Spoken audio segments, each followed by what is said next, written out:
Helmut, are you really in disagreement on this last point? I cannot fail to agree to Edward, despite our role, in one important thing.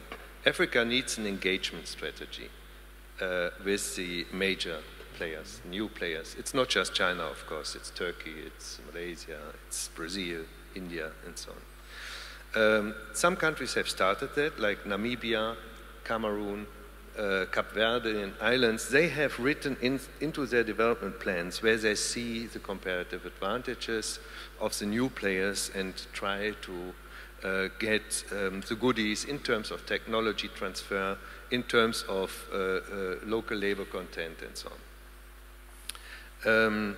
What I take issue with is that Africa is not, with the help of the emerging actors, changing.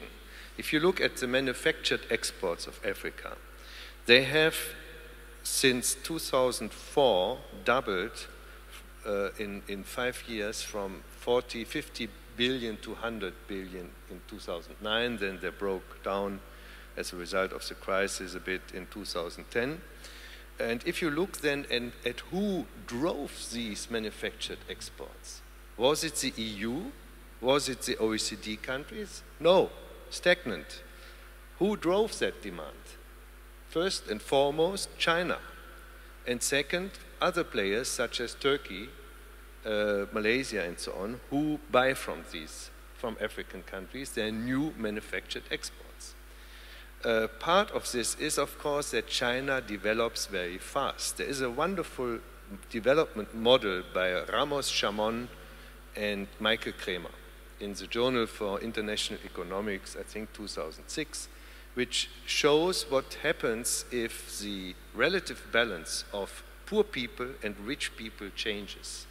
And to the extent that China has eroded poverty at home, and India is starting to do so likewise, the relative balance changes in favor of those countries who manage to engage in trade.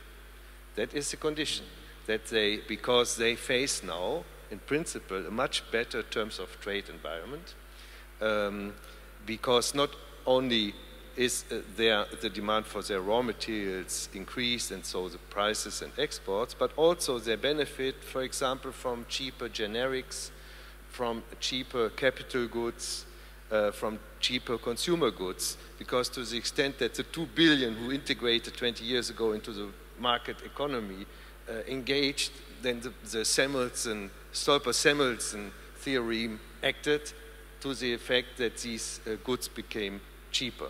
So this again has made accessible a lot of capital goods and technology that can be incorporated in the production process in Africa.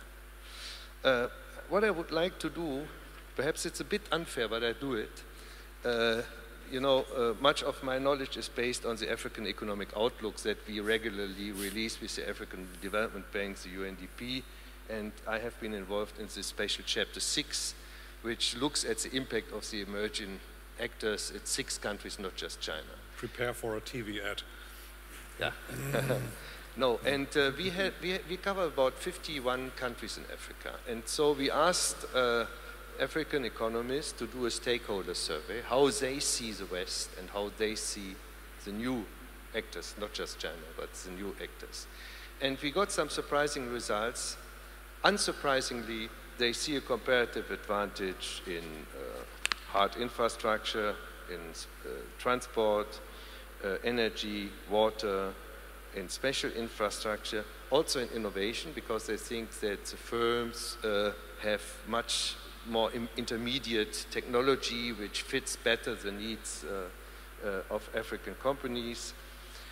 Export promotion is about balanced, and for me the most striking result was actually health, improved health. I mean, despite the tracer sector that this has been for the West, and also not just the government initiatives, but also the philanthropic initiatives such as the Gates Foundation, the vertical funds and so on. There has been a lot of efforts that have been put into improved health outcomes, and yet African people, stakeholders, that means business people, civil society, parliamentarians who had been asked, perceive the beneficial impact of China and the other actors in the health arena as much more positive than the West, which I found surprising.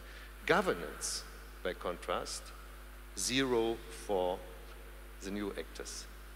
Governance 0. Governance is, there were not just the West was divided into multilateral organizations and bilaterals, and both got the bulk of relative competence and comparative advantage, so that confirms what Edward had been saying. Also, environment, of course. There are environmental concerns linked to the action of the new actors. So that's about it, what from the African perspective. Good, that is fine and well. Again, I did not get the impression.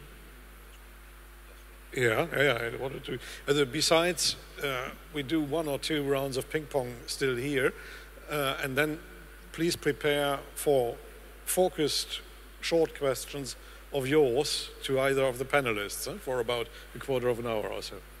Yeah. I just wanted to say that I fully agree on the issues that you just raised regarding the perception of African practitioners on the effect of Chinese overtures in Africa. I just wanted to make one particular point relating to trade.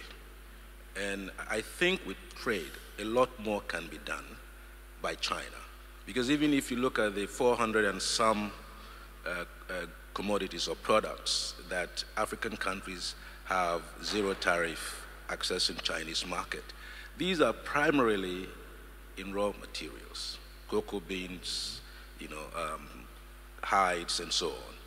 They are not in the products which would move up the value chain. If we're talking about transformation in Africa, we're talking about structural transformation. It means moving up the value chain, increasing total productivity. And if China really wants to have a win-win situation, then there is a sense in which you have to be looking at this and also opening the gates for African products that are processed materials, processed products into the Chinese market. At the moment, preponderantly, all the products being exported are in raw materials, either minerals, raw agricultural outputs. They are not in processed goods. So moving up the value chain in terms of what Justin was talking about this afternoon, I think there is an opportunity for China to play a much better role. And I'm not still convinced that the relationship is one of a win-win situation. It could be much better. And moving up the value chain is going to be important. But how you do it, capitalizing on Chinese investments in Africa. We know that total factor productivity in China is increasing. We know that wage rates in the coastal provinces, eastern coastal provinces of China is increasing. We know that companies are having difficulties with getting even labor for their products, for their manufacturing in China. The opportunities to delocate to Africa is there. And to what extent are we seeing enough of that coming? It's moving to Indonesia at the moment, to Vietnam, and maybe to mainland or, countryside China. But Africa, if you look at the data, very little of that is currently moving into Africa. And there is a need to begin to look at that. And I'm not saying this is purely a Chinese problem, it's an African problem. And that African governments must get their act together. The industrial policy issues that Justin Lin was mentioning is critical in this area. So I just wanted to stop there. Okay, what I get from the last 5 minutes or so is that you are very much in accordance on this aspect of the story, that there are these undoubtable short-run or even medium-run advantages from the China-Africa engagement in export increase, in infrastructure provided, and so on. But you are both, in essence, saying that Africa needs a China engagement strategy really to benefit from these short-term advantages in terms of technology transfer and so on. So by way of consequence, that is probably not the reason why you are not together. I suspect the main reason then to be in this governance area, where Helmut is saying the West, that is you, Edward, is pretending to do something on governance with all this budget aid stuff and so on and so forth. So, but what are they really achieving?